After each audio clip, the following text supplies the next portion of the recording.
Hold on to your tunics, my friends. There's a lot to cover in this parasha. Here are your SHPARK notes. Parashat ki Tisa, or for you Ashkenazim out there, ki Tisa. While the blueprints of the Mishkan are being laid out, Hashem asked Moshe to open an army recruitment center and to get himself some soldiers. But in this army, not only are all men of fighting age enlisted to serve, they also have to pay to serve. No college tuition assistance, no job opportunities. Listen, it's a tough sell, but liberation comes at a cost. As soon as that's all figured out, we bounce back to the kohenim, who are almost ready for their new sacred duties. But first, they need to take a bath. Hashem instructs Moshe to build a laver, a water basin that's like a beautiful bird bath, except it's just for a kohenim, and they have to use it religiously. Pun intended. Otherwise, they die. This will become a recurring theme. But not only do they have to get a little spritz, no, they also have to make this elaborate concoction out of oil, and then they have to pour that oil all over their skin, their hair, and really all over the Mishkan until everything looks like the cast of the Jersey Shore. And then, to cover up the stinks, because they're going to be offering a lot of stinky animal sacrifices, they also have to make this elaborate incense that's really special and sacred, so special that no one else is allowed to try to copy it or knock it off, and if they do, they get carate. Excommunicado. Booted. But at least they smell nice in their exile. And then Hashem says, I know this artist who lives in a loft in the south part of the camp.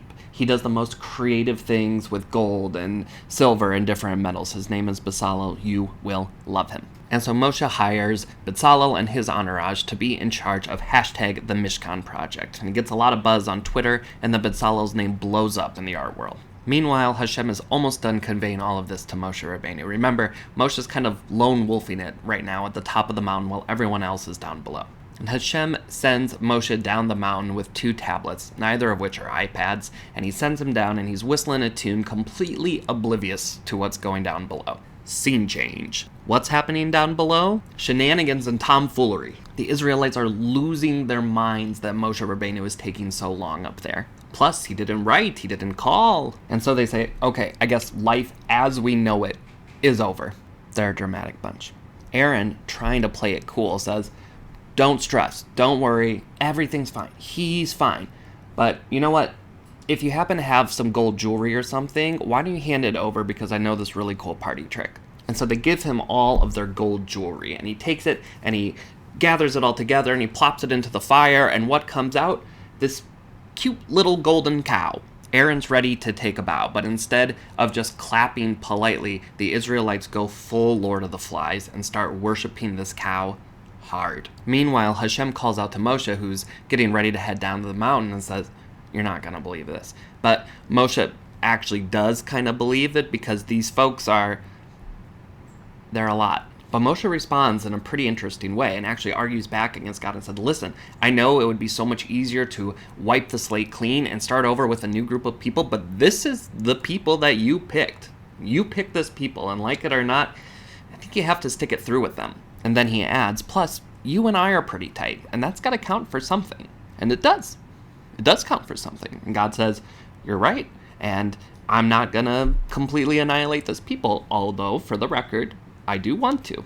So Moshe gets down to the bottom of the mountain, and he acts all shocked, even though he already kind of knows what's going on. But then he gets, in his anger, he throws the tablets down and breaks them. And he's like, those were really important. Those were really valuable and really good, and you would have loved them, but you don't get them now because you're going crazy. And then he tells them that he's really disappointed in them, which honestly hurts so much worse than if he would have just yelled. And then they look at each other and they realize this is a pretty big up.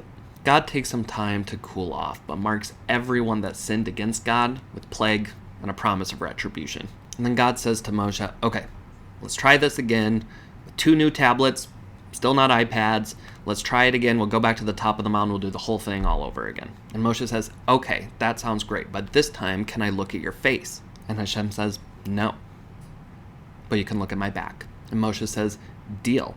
But even God's back is so intense that when Moshe looks at it, his face is forever changed, and he has to wear a veil, because if he doesn't, it's like this laser radiance coming out of his face like Cyclops from X-Men. And that's Parashat ki Tisa. The rest is commentary. Go and learn.